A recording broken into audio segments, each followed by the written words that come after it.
Hello everyone, welcome to Dexter Cam. आज हम लोग बात करने जा रहे हैं जेई मेंस 2026 के बारे में। जेई मेंस 2026 में यार अब बचे हैं कितने, 120 दिन। तो 120 दिनों में हम लोगों को क्या करना चाहिए, फॉर्मेटिव डिजाइन में हम लोगों को क्या करना चाहिए, किस रूटीन में पढ़ना चाहिए, किस ऑर्डर को फॉलो करना चाहिए और क्या नहीं करना चाहिए, इन सारी बातों के बारे में हम लोग बात करेंगे। तो इसीलिए ये वीडियो थोड़ा सा लंबा हो जाएगा और इसीलिए मैंने इसका जो नाम रखा है वो मेगा रोड मैप रखा है। ठीक है ना। रोड मैप तो बहुत छोटा सा मैं बता के निकल जा सकता था, लेकिन इसमें डिटेल में डिस्कशन कर लेंगे जिससे कि सारे तुम्हारे डाउट्स क्लियर हो जाएं और फिर तुम फोकस होके किसी और रोड मैप को देखने की जरूरत नहीं, फिर फोकस होके सीधे पढ़ाई से जुड़ जाओ, है ना। ये करना है। पढ़ना तो पड़ेगा ही दोस्त, मेरे पास बिना पढ़े तो कोई इलाज है नहीं तुम्हें सेलेक्ट कराने का। पढ़ना तो पड़ेगा ही, प्राइमरी थिंग है पढ़ना।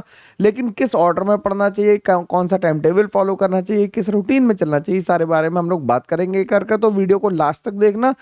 20 से 25 मिनट लूंगा यार, ज्यादा नहीं लूंगा। तुम्हारे 1.5x पे देखना चाहो 1.5x पे देख लेना, लेकिन देख जरूर लेना, जिससे बहुत फायदा होगा। और बाकी लोगों को यार भेजना भी है, जो कुछ हम लोग बता रहे हैं वो बहुत इंपॉर्टेंट होने वाला है। और मैं यही बताऊंगा कि चैनल को कैसे यूज करना है तुम्हें लास्ट में, ठीक है ना। तो 120 दिन बचे हैं। तो सबसे पहले बात आती है कि इन 120 दिनों में, जो बचे हुए 120 दिन है, इनमें हम लोगों का माइंडसेट अभी कैसा है। इसमें ज्यादातर लोग होता है कि जो ये 4 महीने बचे हैं इनमें 12th वालों के साथ समस्या ये आ रही होती है कि अब उनके हाफ ईयरलीज आने वाले हैं।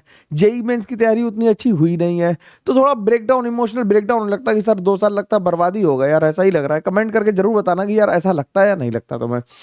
तो इसमें होता क्या है कि यार जनरली या तो लोग इसे निखर जाते हैं या बिखर जाते हैं, यही होता है। लोग या तो निखरते हैं या बिखरते हैं। जो बचे हुए ये टाइम है, मैं हमेशा कहता हूँ कि जेई मेंस की तैयारी में जो पहले के 16 महीने और जो आखिरी के 20 महीने की तैयारी में मानता हूँ, अप्रैल वाले अटेम्प्ट को नहीं देख रहा हूँ, जनवरी अटेम्प्ट को देख रहा हूँ। तो 20 महीने में जो पहले 16 महीने और ये लास्ट के 4 महीने, इन लास्ट के 4 महीने में जो अपने आप को कलेक्ट करके रखेगा, ज्यादा अच्छे से पढ़ाई करेगा, ज्यादा सही तरीके से बात को मानेगा, उसका सिलेक्शन पक्का हो जाएगा। इस टाइम पे ब्रेक होने की कोई जरूरत नहीं है। तो ज्यादातर लोग, मैं कह रहा हूँ ना, मैं तो फिगर बता रहा हूँ कि 90% कंपटीशन जो है वो यही खत्म हो जाता है। 90% लोग वही बचते हैं जो फॉर्म तो भरते हैं लेकिन सेलेक्ट नहीं होते। तो क्या तुम उन लोगों में से हो जो वो हैं जो मेरी बात नहीं मानेंगे, या उन लोगों में से हो जो बात मानेंगे और सेलेक्ट होके दिखाएंगे। यार देखो, बात तो माननी पड़ेगी, सेलेक्ट होने के लिए मेहनत तो करनी पड़ेगी। बिना मेहनत के तो कुछ हासिल होने वाला नहीं है ना। तो हम लोग क्या बात करेंगे, हम लोग पहली चीज, जो सबसे पहली चीज दिमाग में है 12th वालों के लिए और ड्रॉपर दोनों के लिए, कि हम लोगों को फर्स्ट अटेम्प्ट को टारगेट करना है। हम लोगों को फर्स्ट अटेम्प्ट को ही टारगेट करना है, सेकंड अटेम्प्ट के बारे में सोचेंगे भी नहीं। ठीक है। मैं तो क्लियर लिख के लाया हूं ना कि don't even think about the second attempt. Second attempt के बारे में सोचा तो मौत आ जाएगी, ध्यान रखना। बहुत बुरी बात है ये, मतलब कि ये ऐसे, ये प्रोकास्टिनेशन है कि हम भाई अभी नहीं कर पा रहे, सेकंड अटेम्प्ट में कुछ उखाड़ देंगे। ऐसा नहीं होने वाला तुम्हारे साथ, है ना। जो कुछ होगा यही हो जाएगा तुम्हारा। और मैं तुम्हें बता रहा हूँ, जो लोग ड्रॉपर हैं वो इस बात को समझते होंगे, लेकिन जो फ्रेशर है वो इस बात को शायद उन्हें किसी ने नहीं बताया। सेकंड अटेम्प्ट में मार्क्स इन्फ्लेट कर जाते हैं, मार्क्स वर्सेस परसेंटाइल। मतलब जो मार्क्स, जो परसेंटाइल 130 मार्क्स में आ सकता है, शायद वो 170 मार्क्स में भी ना आए अप्रैल अटेम्प्ट में। तो जनवरी अटेम्प्ट को ही टारगेट करना है। और अप्रैल अटेम्प्ट बिल्कुल बोर्ड से बाद होता है, पहले भी बोर्ड होते हैं और बाद में भी। तो बहुत दिक्कत होती है तुम्हें, इसलिए मैं कह रहा हूँ कि फर्स्ट अटेम्प्ट को टारगेट करना है। ठीक है। अगर तुम 12th में हो और ड्रॉपर, तो सेकंड अटेम्प्ट के बारे में सोचना नहीं चाहिए। ड्रॉपर को किस लिए नहीं सोचना चाहिए यार। देखो, तुमने ड्रॉप लिया है किसके लिए, मेंस देने के लिए लिया है ड्रॉप, एडवांस देने के लिए लिया है ना ड्रॉप। तो अगर एडवांस लेने के लिए ड्रॉप लिया है तो फिर सेकंड अटेम्प्ट के बारे में सोचना क्यों। क्योंकि भाई एडवांस की तैयारी में 3 साढ़े 3 महीने चाहिए होंगे प्रॉपर बैठ के करने के लिए। तो जनवरी वाले अटेम्प्ट को ही फोकस करो, कोर्स सारा खत्म होगा और जरूर करवा दूंगा, केमिस्ट्री की जिम्मेदारी तो मेरी है। ठीक है। फर्स्ट अटेम्प्ट जो सबसे ज्यादा स्कोरेबल है, वहीं पे हम लोग सारे लोग इस बारे में बात करेंगे कि फर्स्ट अटेम्प्ट को कैसे बेहतर किया जाए और क्या क्या करना चाहिए। अब हम ये पता लग गया, सब लोग इस बारे में थम्स अप देना यार, लाइक कर दें, बताना कि, एक कमेंट करके बताना कि हाँ फर्स्ट अटेम्प्ट के लिए सारे कितने लोग तैयार हैं, ये जरूर बताना मेरे को, ठीक है ना। फिर हम लोग क्या करेंगे कि हमें करना क्या क्या है, फर्स्ट अटेम्प्ट को करने के लिए हमें क्या क्या करना पड़ेगा। हमें फर्स्ट अटेम्प्ट को करने के लिए क्या क्या करना पड़ेगा, हमें एक स्टडी रूटीन को फॉलो करना पड़ेगा। एक स्टडी रूटीन बहुत जरूरी चीज है। ये बिल्कुल ऐसा ही है जैसे तुम रात में सोते हो सवेरे उठते हो, या रात में जगते हो सवेरे सोते हो। ये मत करना, है ना, उल्टा वाला। दिन में पढ़ो, रात में सो। रात सोने के लिए तो एक स्टडी रूटीन बना लो कि इस टाइम मेरी कोचिंग है। टाइम टेबल फॉर्म बना लो कि इस टाइम मेरी कोचिंग है, इस टाइम मैं अपने आप पढ़ूंगा। और वो पढ़ना जरूरी है। और रूटीन को सेट करने के लिए हमें टाइम टेबल की जरूरत होगी। टाइम टेबल बन गया, रूटीन बन गया, तो हमें क्या चाहिए होगा, हमें एक ट्रैकर चाहिए होगा जो ये बता रहा है कि जो हमारा टाइम टेबल है उससे हम ट्रैक करके कहाँ तक पहुंच पा रहे हैं, कहाँ खत्म कर पा रहे हैं या नहीं कर पा रहे, तो हमें एक ट्रैकर चाहिए होगा। इन तीनों चीजों को जब सेट करोगे तो बॉडी क्लॉक अपने आप धीरे धीरे करके सेट होना शुरू हो जाएगी। बॉडी क्लॉक अपने आप सेट होना शुरू हो जाएगी, तुम्हें पता लग जाएगा कि हाँ भाई सुबह उठ के मेरे पेट में दर्द होता है, रात में देर तक पढ़ो तो मेरे सर में दर्द होता है, ये सब बातें नहीं होनी चाहिए। तुम्हारी बॉडी क्लॉक तुम्हारे बिल्कुल दिमाग सही जगह पे होना चाहिए, बॉडी क्लॉक बिल्कुल सेट होनी चाहिए, तभी मजा आएगा करने में, ठीक है ना। बॉडी क्लॉक का ध्यान रखना है। कई लोग सब कुछ करते हैं लेकिन बॉडी क्लॉक का ध्यान नहीं रखते। मंथली मॉक टेस्ट देना शुरू कर दो, क्योंकि अब कोर्स लगभग लगभग 60% सब जगह खत्म हो रहा होगा। तो मॉक टेस्ट देना शुरू करो, और रिसोर्सेज मैं बताऊंगा कि तुम्हें कौन से फॉलो करना है, दिस आई विल टेल, है ना, कि केमिस्ट्री कहाँ से करनी है, ठीक है, ठीक है ना। तो जेई उतना मुश्किल नहीं है करना, लेकिन बस भाई इन 6 पॉइंट्स का बहुत जबरदस्त तरीके से ध्यान रखना है। इन 6 पॉइंट्स को अगर तुमने कॉपी में पेन डाउन कर लो, मैं तो कह रहा हूँ लिखते चलो इस बातों को भी, या इनकी स्लाइड्स को भाई अपने पास रख लो संभाल के, कि हमें क्या करना है। सर ने बताया था भाई रूटीन सेट करना है, पहले रूटीन सेट करो, रूटीन बन गया तो टाइम टेबल बनाओ, रूटीन बन जाएगा तभी टाइम टेबल बन पाएगा, रूटीन ही नहीं होगा तो टाइम टेबल का मतलब ही नहीं रहेगा, फॉलो ही नहीं रहेगा। जब रूटीन बन जाएगा, टाइम टेबल बन जाएगा, तो उस टाइम टेबल में हम जो पढ़ रहे हैं उससे सिलेबस को ट्रैक करने का तरीका भी पता लगना चाहिए कि सिलेबस कितना ट्रैक हो रहा है, ठीक है। और बॉडी क्लॉक, रीढ़ की हड्डी सीधी रह के 3 घंटे बैठने की प्रैक्टिस करनी है हमें, तो वो भी जरूरी है, ठीक। मंथली टेस्ट देने हैं, उनकी एनालिसिस करनी है, और क्या क्या कहाँ से पढ़ना है ये मैं बता ही दूंगा, इसकी तो कोई लोड की बात नहीं है, ठीक है ना। तो इतनी बात यहाँ तक क्लियर हो गई। अब आगे बढ़ते हैं, मैं पढ़ाने जैसे ही फिर से बोल रहा हूँ, कोई दिक्कत नहीं। तो स्टडी रूटीन कैसे करेंगे। स्टडी रूटीन के लिए यार सबसे पहले एक एक करके पॉइंट्स पे बात कर रहे हैं कि स्टडी रूटीन के लिए मिनिमम 8 आवर्स की स्टडी टाइम चाहिए। सेल्फ स्टडी और 8 आवर कौन सा है, ये सेल्फ स्टडी टाइम है भैया। ऐसा मत करना कि सर कोचिंग मिला के ऑनलाइन ऑफलाइन सब मिला के हम जितना पढ़ रहे हैं, जो तुम यूट्यूब से देख रहे हो वो सेल्फ स्टडी नहीं है। जो तुम यूट्यूब से देख रहे हो, जो तुम ऑनलाइन पढ़ रहे हो, ऑफलाइन पढ़ रहे हो, वो सेल्फ स्टडी नहीं है। सेल्फ स्टडी का मतलब होता है when only you and the books are present, not the web और ऑफलाइन क्लास इज प्रेजेंट, ठीक है ना। जब तुम अकेले पढ़ रहे हो तो वो हमारा कहलाता है सेल्फ स्टडी टाइम। तो 8 घंटे का सेल्फ स्टडी टाइम देना है till JEE Mains and advance दोनों। पहले मेंस को टारगेट कर लेते हैं, फिर दोनों की बात करेंगे, ठीक है। एडवांस के लिए तो मेरे पास बहुत सारी चीजें तुम्हारे लिए लेके आऊंगा ही, ठीक है। और इन 8 घंटों में don't even dare to study 3 subjects. 3 subject एक दिन में पढ़ने की गलती जो करता है वो बहुत परेशान रहता है, उसका कुछ ना कुछ एक सब्जेक्ट जरूर वीक रह जाएगा। तो क्या करना है, एक दिन में 2 सब्जेक्ट पढ़ने हैं। एक दिन में कितने सब्जेक्ट पढ़ने हैं, 2 सब्जेक्ट पढ़ने हैं, ये इंपॉर्टेंट बात है, ठीक। अब 2 सब्जेक्ट तो पढ़ने हैं, तुम्हारा सिलेबस तो जितना कंप्लीट हो रहा है या थोड़ा बहुत बचा है वो सितंबर एंड अक्टूबर के फर्स्ट वीक तक खत्म हो जाएगा। या हम कहते हैं कि कुछ लोगों का नवंबर तक खत्म होगा एट मैक्स, नवंबर के बाद तो किसी का सिलेबस नहीं जा रहा होगा, ठीक है ना, ऐसा मैं मान के चलता हूँ। तो जो पीछे का रिवीजन करना है, रिवीजन का मतलब होता है थ्योरी पूरी नहीं पढ़नी होती है, थ्योरी को तेजी से पढ़ना है। तो अपने स्टडी का जो 4 घंटे में से 1 घंटे का टाइम है एट मैक्स, वो दे सकते हैं हम लोग थ्योरी को पढ़ने के लिए। बाकी 80% टाइम जो होगा वो प्रॉब्लम सॉल्विंग के लिए ही होगा। और जब हम प्रॉब्लम सॉल्विंग करेंगे तो टाइमर लगा के करेंगे। जब हम प्रॉब्लम सॉल्विंग करेंगे तो कैसे करेंगे, टाइमर लगा के करेंगे। इस बात को नोट करो कि whenever we solve the problem we will use the timer. जब भी हम क्वेश्चंस लगाएंगे तो टाइमर सेट करेंगे कि हाँ 1 घंटे में हमने कितने क्वेश्चन किए और उसमें हमारी एक्यूरेसी कितनी आई। अगर ये डिसिप्लिन तुमने मेंटेन कर लिया तो जेई में पास होने से तुम्हें कोई नहीं रोक सकता, ध्यान रखना मेरी बात को, ठीक है ना। और रात में सोते समय डेली एनसीईआरटी 30 मिनट पढ़ेंगे, केमिस्ट्री की जरूरी है, केमिस्ट्री की एनसीईआरटी जरूरी है, 30 मिनट्स स्टडी करनी ही पड़ेगी तुम्हें, ये मतलब ये मस्ट है, ठीक। और हर संडे की संडे हम लोग मॉक टेस्ट करेंगे और उन्हें एक्चुअल स्लॉट्स में देने की कोशिश करेंगे, यानी कि 3 घंटे सेम डे एनालिसिस करके 3 घंटे उसे करेंगे, उसके रिजल्ट्स ऑब्टेन करेंगे और उनके एनालिसिस भी करेंगे। टेस्ट देके उन्हें फेंक देना उठा के कि टेस्ट खराब हो गया है, या फेंक देना क्योंकि अच्छा हो गया है, दोनों ही सिचुएशन खराब है। टेस्ट अच्छा हुआ या खराब हुआ उसकी एनालिसिस बहुत जरूरी है। और 3 घंटे 9 से 12 या 2 से 5 या 3 से 6 के स्लॉट में हम लोग बैठ के पेपर देंगे और बैकबोन को सीधा रख के, और कोशिश ये करेंगे कि उस टाइम पे हमें लूज ना लगे, ठीक है, लू ब्रेक्स ना हो, पानी की जरूरत ना पड़े, उन 3 घंटों में तुम लगातार बैठ के पेपर को सॉल्व कर पाओ, ठीक है ना। ये करना बहुत जरूरी है। तो ये स्टडी रूटीन तुम्हें समझ में आ गया कि क्या होगा। स्टडी रूटीन में हम लोग क्या करेंगे, हम लोग 8 घंटे पढ़ेंगे, एक दिन में 2 सब्जेक्ट पढ़ेंगे, 20% थ्योरी 80% क्वेश्चन करेंगे, मॉक टेस्ट देंगे, एनसीईआरटी पढ़ेंगे और मॉक टेस्ट की एनालिसिस करेंगे। ठीक है, केवल इतना सा करना है। क्रक्स बता दिया तुम्हें। ठीक, आगे बात करते हैं। अब इसे करने के लिए आइडियल टाइम टेबल क्या होना चाहिए, 12th वालों के लिए क्या टाइम टेबल होना चाहिए और ड्रॉपर्स के लिए क्या टाइम टेबल होना चाहिए, इसे बाइफरकेट कर लेते हैं। ड्रॉपर्स भाई लोगों, मैं मान लेता हूं कि तुम्हारी जो क्लासेस हैं वो 7 आवर्स की होंगी इन अ डे, क्योंकि तुम्हें ज्यादा पढ़ना पड़ रहा होगा तो 7 आवर्स तो मैक्सिमम होंगी। 1.5 घंटे की 4 क्लास होंगी तो 7 आवर्स मान लेते हैं, या फिर 2-2 घंटे की 3 क्लास होंगी तो 7 आवर्स मान लेते हैं। तो 7 आवर्स की क्लासेस हो गई। कोचिंग की मैं लिख देता हूं यहाँ पे, कोचिंग और यूट्यूब से कहीं से भी तुम देख रहे हो। ठीक, उसके बाद मॉर्निंग में कोशिश करो, मॉर्निंग में कोशिश करो कि कम से कम एक 3 आवर्स का एक स्लॉट निकले फ्रॉम 6 to 9 AM। ठीक, 8 AM नहीं यार, AM है ना। 6 to 9 AM तुम्हारे पास एक स्लॉट निकले जिसमें तुम बैठ के थ्योरी रिवाइज कर पाओ। पूरे दिन की थ्योरी यहीं पे रिवाइज करनी है, ये थ्योरी के लिए स्लॉट है ना। ठीक, और जो स्लीपिंग टाइम है,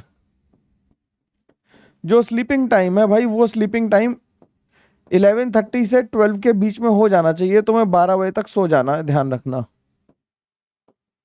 11:30 PM से 12 बजे के बीच में तुम्हें सो जाना है, जिससे कि तुम 5:30-6 बजे तक आराम से फ्रेश होके उठो। और 6 to 9 का मतलब है कि इसमें मेरे को 2 ही घंटे चाहिए, हार्डली 3 घंटे नहीं चाहिए, तो तुम इसमें फ्रेश होके आराम से 2 घंटे पढ़ सको। फिर बाकी प्रॉब्लम सॉल्विंग के लिए, प्रॉब्लम सॉल्विंग के लिए तुम्हारी सबकी कोचिंग अलग अलग टाइम पे होती है ड्रॉपर्स की, इसलिए मैं टाइम टेबल उतना एग्जैक्ट नहीं बता रहा हूं तुम्हारे लिए। प्रॉब्लम सॉल्विंग के लिए 3 आवर्स के 2 स्लॉट्स चाहिए हमें। ठीक है, 3 आवर्स के 2 स्लॉट चाहिए। इन 2 स्लॉट्स में तुम 2 सब्जेक्ट के प्रॉब्लम सॉल्विंग करोगे इन, और विद टाइमर। टाइमर लगा के सवाल ही लगाने हैं, उसके अलावा और कुछ नहीं करना है। ठीक है ना। तो ये ध्यान रखना कि हम इसे कैसे करेंगे, हम लोग इसे प्रॉब्लम सॉल्विंग करेंगे और 2 घंटे, बाकी तो 7 घंटे कोचिंग हो गई, 8 घंटे वो हो गया। उसके बाद भी 9 घंटे जिंदगी में बचेंगे, तो उसमें 6 घंटे सो के बाकी 3 घंटे में नित्य कर्म कर सकते हो। ठीक है ना, तो ये करना जरूरी है। ठीक है, और कोशिश करो कि रात में सोने से पहले एक स्लॉट प्रॉब्लम सॉल्विंग वाला रात में सोने से पहले हो, है ना, स्लीपिंग टाइम से पहले हो। मतलब तुम 8 बजे तक खाना खा लो, फिर 8:30 से लेकर 11:30 तक एक स्लॉट प्रॉब्लम सॉल्विंग का वहां पे हो। तुम्हारी कोचिंग रात में ना हो, ये कोशिश करी जा सकती है। ठीक है, या यूट्यूब सेशन है तो यार यूट्यूब सेशन तो कभी भी होते हैं, तो उनके लिए तो कुछ तरीका नहीं बता सकते। 12th स्टूडेंट्स के दर्द अलग ही हैं भाई। कौन कौन 12th वाला है जरा कमेंट करके बताना कि 12th वाले कौन कौन है, कि उनके दर्द अलग हैं कि सर हाफ ईयरली आ रहा है, 12th का सिलेबस हुआ, 11 तो भूल गए हैं। तो यार क्या करो, take a leave of a day, take a leave in a week. ठीक, एक वीक में एक लीव लो स्कूल से, तो तुम्हारे पास 1+1+1 डे यानी कि 3 डेज होने चाहिए, जिसमें एक सैटरडे हो गया, एक संडे हो गया और एक वीकडे हो गया, है ना। इनमें 3 दिन तुम्हें खाली रखने हैं, और उन 3 दिनों में कोशिश करना कि 2 दिन वैसे हों जिनमें कोचिंग ना हो। Coaching should be not there, should not be there.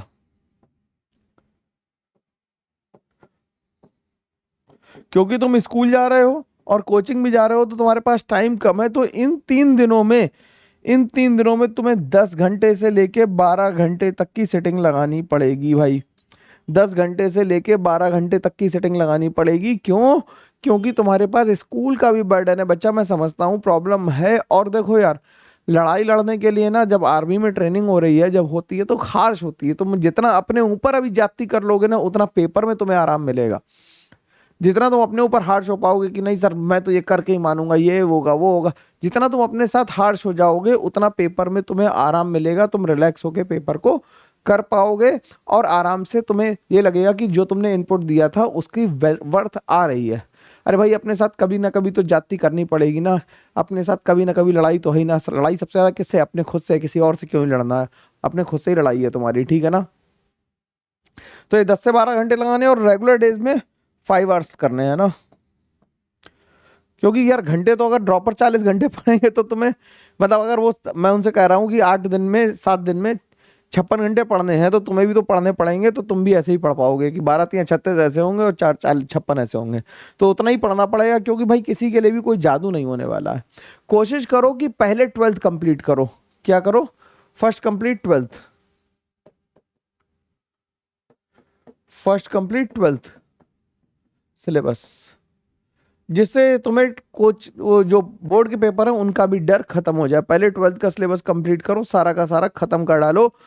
September and या अक्टूबर के मिड तक तुम्हारा 12th का सिलेबस खत्म हो जाना चाहिए। एंड व्हेन आई से कि खत्म हो जाना चाहिए, आई मीन टू से कि थ्योरी कंप्लीट हो गई है, बोर्ड के तुमने क्वेश्चंस प्रैक्टिस कर लिए हैं और तुमने पीवाईक्यूज लगा लिए हैं और मॉड्यूल कर लिए, ठीक है, या डीपीपी कर लिए, जो भी है तुम्हारे पास, उतना कंप्लीट करने के बाद हम लोग कहेंगे कि ये हमारा चैप्टर कंप्लीट हुआ है। और उसके डाउट्स जो रिस्पेक्टिव टीचर है उनसे जाके पूछ लो, मेरे से पढ़ रहे हो तो मेरे से पूछ लो, ठीक है ना? ठीक है, तो ये टाइम टेबल फॉलो करना पड़ेगा। और तुम्हें भी भाई सोने का तुम्हारा टाइम भी, स्लीपिंग टाइम वही है, 12 to 6। सोने का टाइम सबका फिक्स है, शाम रात का कह रहा हूँ, ये AM का है ना, ठीक। तो ये टाइम सबका फिक्स है सोने का, उसी टाइम पे सोना है। और स्कूल में भी लोगों से बकवासों में नहीं उलझना है, अपने को फोकस रखना है। सबसे जरूरी जिंदगी में चीज है तुम्हारा फोकस। अगर तुम फोकस्ड हो तो तुम ये मेजर कर पाओगे कि प्रॉब्लम कितनी बड़ी है और उसके लिए कितना इनपुट देना है। If you are not focused then you will not able to जज द प्रॉब्लम कि कितनी बड़ी प्रॉब्लम है, कितना बड़ा कंपटीशन है, किससे हम लड़ने जा रहे हैं। तुम्हारा फोकस ही नहीं, तुम डाइल्यूट होके जा रहे हो। जब डाइल्यूट फोकस से जाओगे तो फिर सफलता मिलने का तो कोई चांस ही नहीं है। तो कोशिश करो कि फोकस हमेशा फिक्स रहे हमारा, और हम उसी के अकॉर्डिंग काम करते रहें। लगातार लगे रहना पड़ता है फोकस के साथ, ठीक है ना? तो ये टाइम टेबल मोटा मोटी समझ में आ गया। अगर जरूरत हो तो हमें कमेंट करके बताना, बिल्कुल कमेंट करना कि सर टाइम टेबल पे और चर्चा होनी चाहिए, तो हम लोग लाइव डिस्कशन कर लेंगे टाइम टेबल पे, ठीक है ना? एक सेशन लगा लेंगे, केवल टाइम टेबल पे डिस्कशन करेंगे, ठीक है ना? अब टाइम टेबल बन गया, रूटीन बन गया, अब रोड मैप कैसे फॉलो करना है। तो केमिस्ट्री का ये रोड मैप है, हम लोग ब्लॉक स्ट्रेटेजी से चल रहे हैं। तो हम लोगों ने 4 ब्लॉक्स में ये तोड़ लिए हैं। अब इन 4 ब्लॉक्स में जो हाई वेटेज टॉपिक है मैंने वो ऊपर रखे हैं। जो हाई वेटेज टॉपिक है, जो हैवी वेट है, ये ऊपर रखे हैं। हाई वेटेज वाले ऊपर रखे हैं, इनसे क्वेश्चन बहुत आते हैं। जैसे अगर मैं तुमसे सिंपल कहूं कि हमारा मोल कॉन्सेप्ट रिडॉक्स रिएक्शन से हर बार मेंस में 1 से 2 क्वेश्चन मिलता है, एटॉमिक से 1 क्वेश्चन मिलता है, केमिकल बॉन्डिंग से और पीरियोडिक से तो लगभग 4 क्वेश्चन मिल जाते हैं, जीओसी आइसोमेरिज्म से 3 क्वेश्चन मिल जाते हैं, hydrocarbon haloalkanes haloarene से 3 क्वेश्चन, अल्कोहल ईथर फिनॉल से 2 क्वेश्चन, एल्डिहाइड कीटोन से 2 क्वेश्चन, बायोमोलिक्यूल्स और एमीन से 1-1 क्वेश्चन, कोऑर्डिनेशन से 3 क्वेश्चन, और गैसेस स्टेट तो अभी एडवांस में आएगा। थर्मोडायनेमिक्स अगर हम देख लें तो थर्मोडायनेमिक्स से भी 1 सवाल आ जाएगा। तो काउंट कर लो यार, 2 1 3 4 7 3 10 3 13 13 4 17 17 20 लगभग क्वेश्चन तुम्हारे यहाँ से बन सकते हैं। 20 क्वेश्चन के लगभग यहाँ से बन सकते हैं। मैं ये नहीं कह रहा कि ये 20 के 20 इससे आएंगे, मैं स्पेक्युलेट कर रहा हूँ कि 30 क्वेश्चन का मैं बताऊंगा, उनमें से 25 आ जाएंगे। बाकी सॉलिड स्टेट सिलेबस में नहीं है, लिक्विड से 1, केमिकल से 1, इक्विलिब्रियम से 1, इलेक्ट्रोकेमिस्ट्री से 1, सॉल्ट से 1, और ये तो है ही नहीं सिलेबस में। तो ये 25 क्वेश्चन इस तरह से डिस्ट्रीब्यूट हो जाएंगे।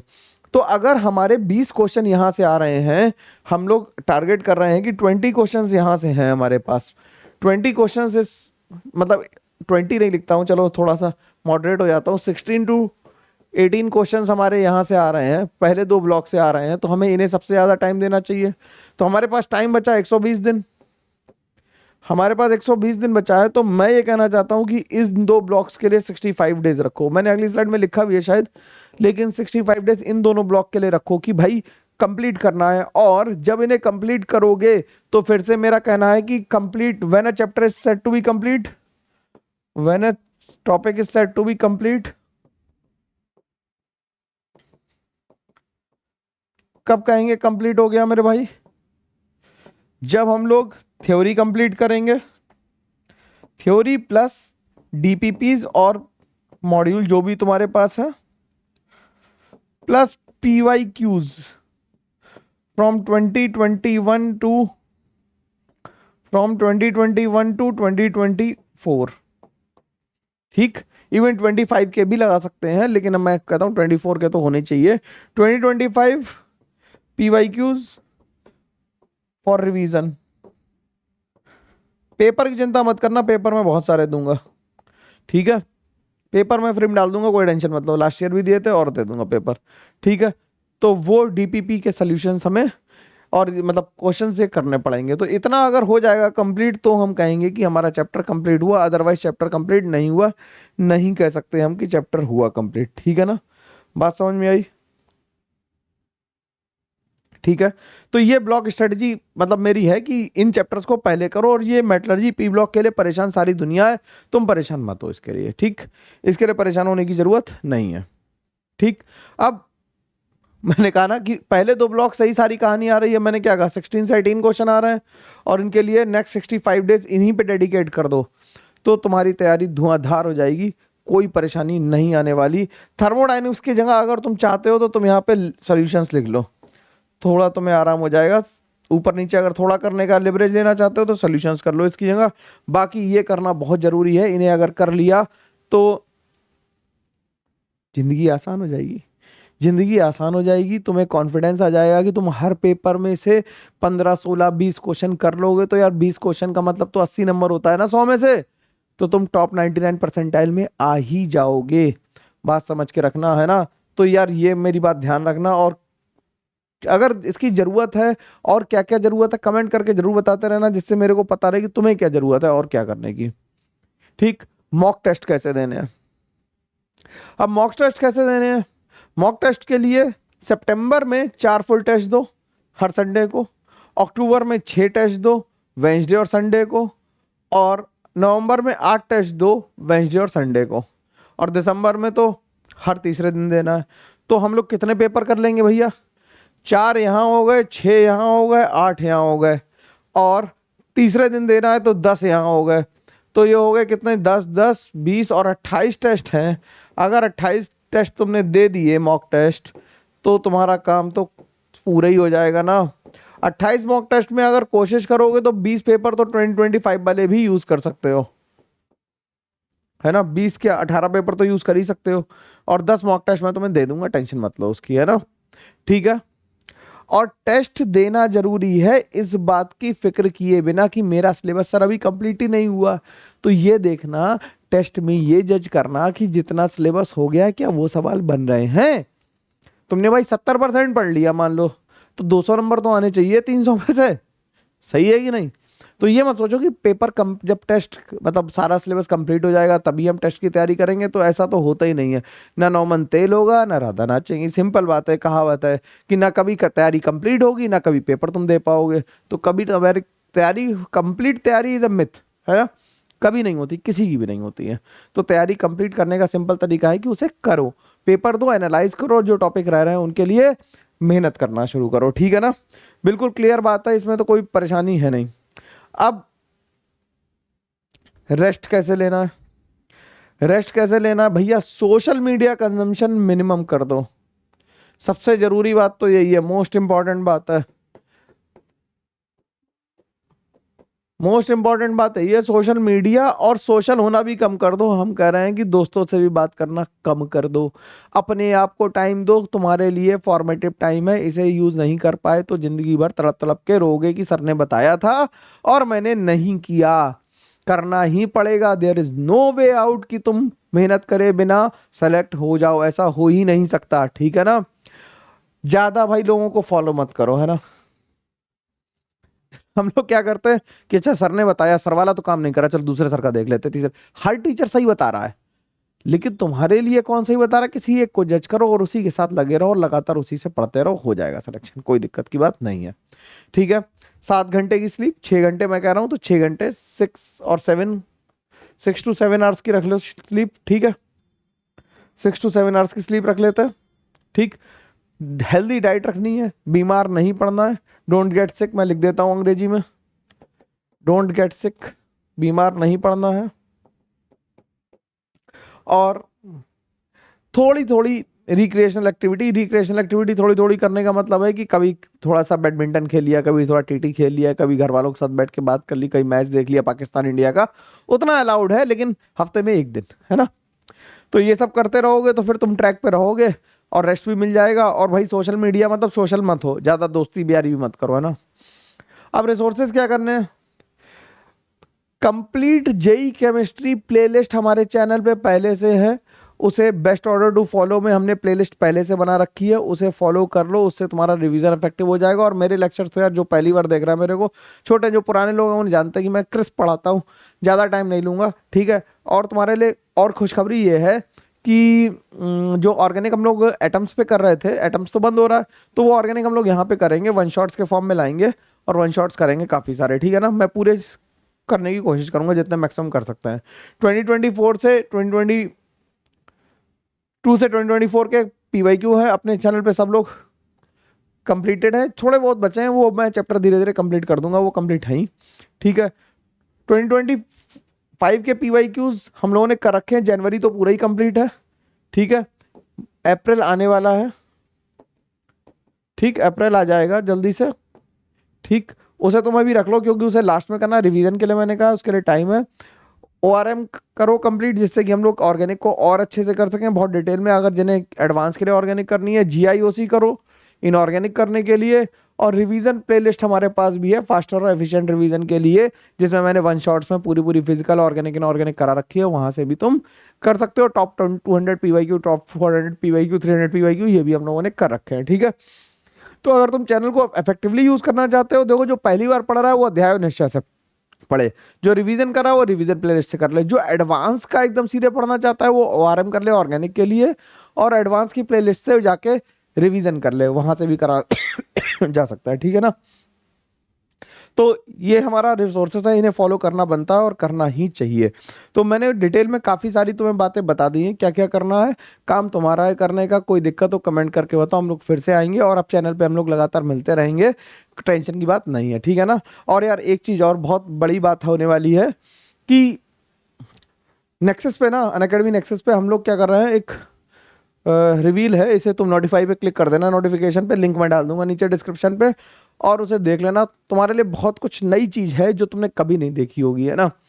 तो ध्यान से, है ना, इसे नोटिफाई कर लेना, मतलब देखोगे तो तुम्हें लगेगा कि हाँ ये कुछ नया हो रहा है, कुछ नया करने जा रहे हैं इसमें, ये देख लेना ढंग से, है ना। इसे नोटिफाई जरूर कर लेना, ज़्यादा क्या कहूँ, मतलब फिर तो सस्पेंस ही खत्म हो जाएगा, मेरे को तो पता है क्या, लेकिन फिर तुम इसे नोटिफाई करोगे तो फिर सही रहेगा।